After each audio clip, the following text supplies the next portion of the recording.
Hi guys, it's a beautiful day once again and welcome back to Dexter's World channel. Today's video will be an inspiring one because I want to let you see how this business of this catfish have grown so far.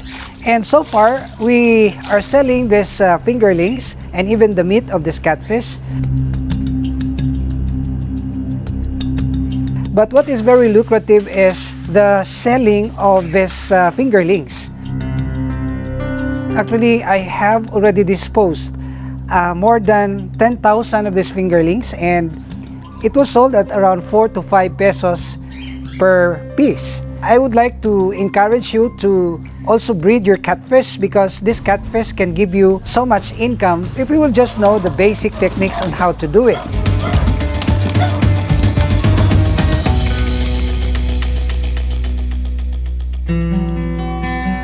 Right here at my left, you will see a very small tank.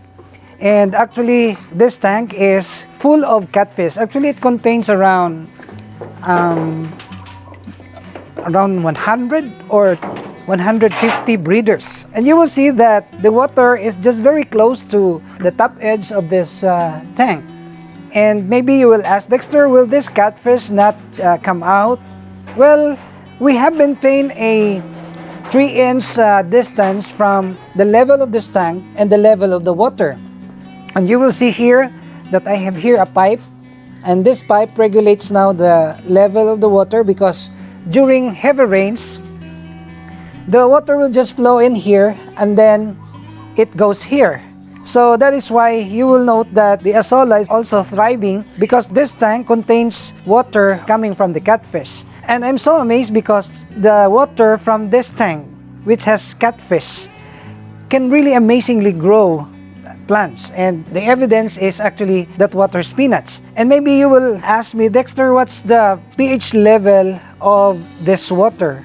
So I have here a tester and we will test this one because I am also very eager to, share this with you about the pH level, why this water can grow so fast the plants or the water spinach. I'm here adjusting and I'm looking for the pH level, and we will dip this down.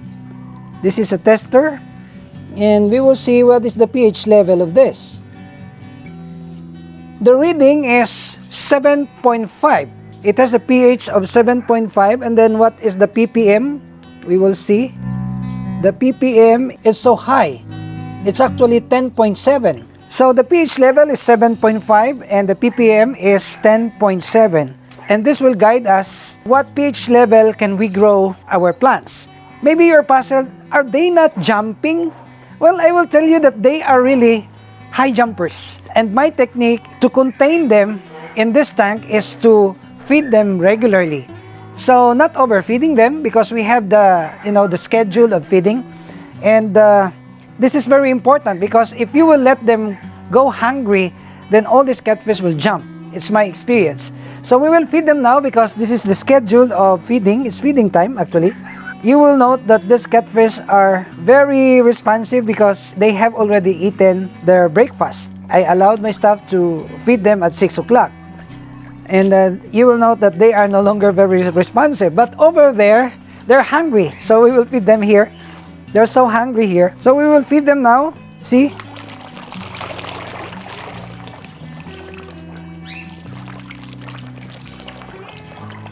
And also, let me share with you that if we're gonna feed our catfish with the pellet, we have to soak them first with water so that this will not be hard for them to digest. They will not be choked. And also, if the pellets are soaked with water, this will regulate the expansion of the pellet because these are already bloated. So they can eat a considerable amount, but they will not become overfed. And you will see that the water spinach is growing so well, and they are already very tall now. And I can share this with you. Some other channels have also featured about planting this water spinach on top of the fish pond.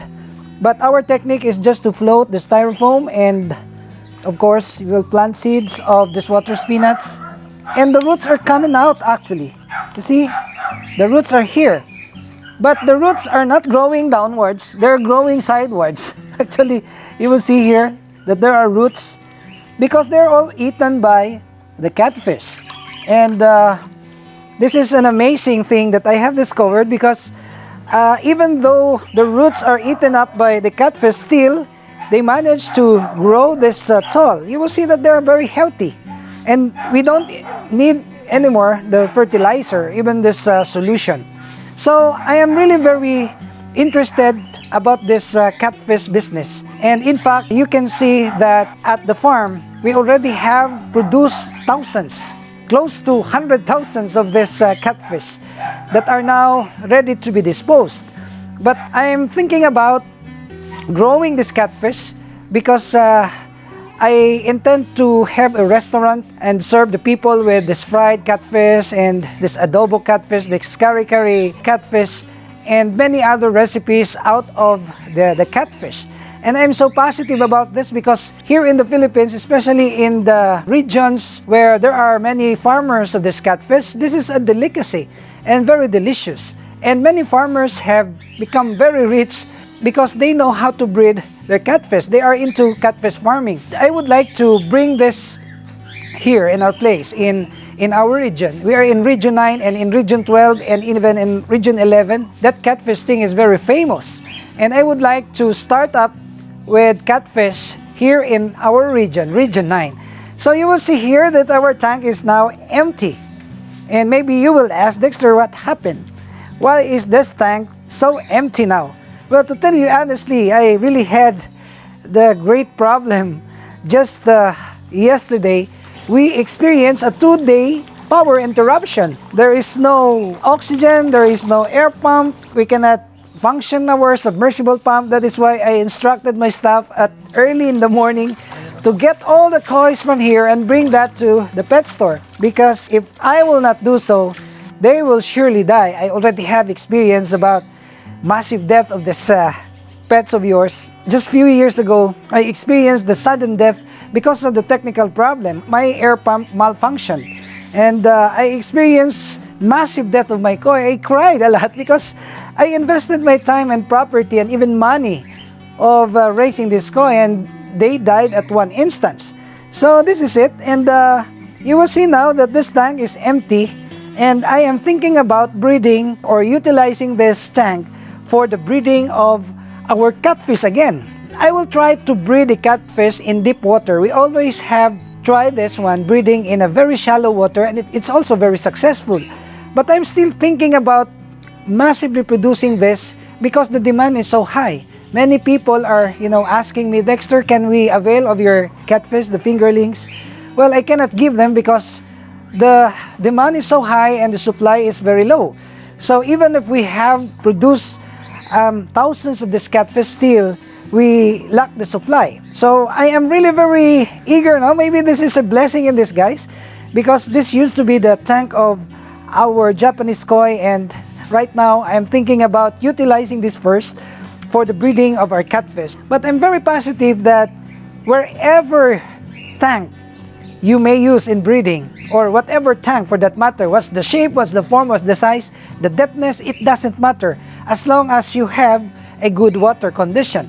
And maybe you will ask, what is the good water condition? Well, you can get water from the faucet or from the, from the government, from your water district, and you can also get water from your deep well. It doesn't matter. It doesn't really matter as long as you know how to condition your water. So let me give you this tip. This is very important, and actually this is the top secret in catfish breeding. If you are getting your water from the deep well, you have to age your water for 5 days, but you have to aerate them or put an aerator to the water and then put some chlorine. You use the chlorine. Of course, you will not use that immediately because all your fish will die if there is high chlorinated water. You will wait for 5 to 6 days the most. You will aerate that so that the chlorine will be evaporate, and then after 5 days or 7 days the most, you can already use the water and breed your catfish, and it will give you a very good result.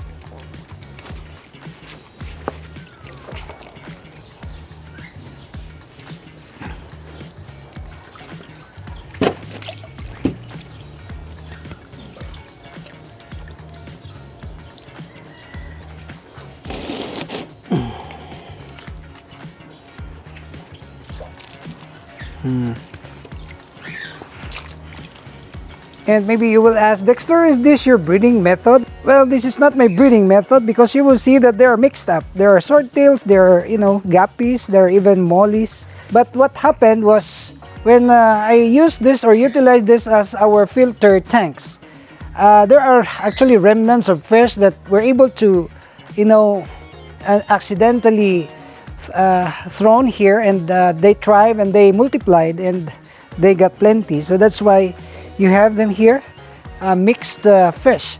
But the ideal breeding really is to have an exclusive tank for each type of fish. If you're breeding the swordtail, then of course you will just put them in one container with no other fish mixed together with them, because this will spoil the breeding. So what we're gonna do after here is to bring all this fish, some of this of course, we will choose the breeders, the good ones. We will bring this to the mud pond in the farm. And this is an advance announcement that we are due to harvest also one big tank of catfish next week, and also Japanese koi. I hope that that can be materialized. I'm really adjusting now because we are reporting to the government office. I am reporting to the government office every day, and I'm also doing an everyday vlog. So you can just imagine how hectic is my schedule, but I have to do this because it's my passion, it's my desire, and it's where I get this energy, the adrenaline to do all these things. I'm happy to share all my learnings to our followers because somehow it will also awaken them, and it will also encourage them to do some farming, especially my countrymen, the Filipinos. We cannot go hungry if we can only think about how to utilize the God-given blessings.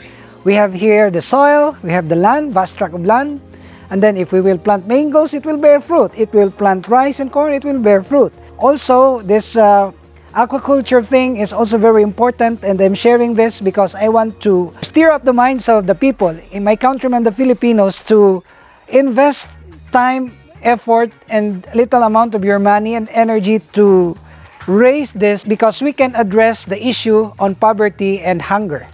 So this is my contribution for the society.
Well, just this morning, I was so shocked when I bought some 1 kilo of pork, and it cost me around 350 pesos.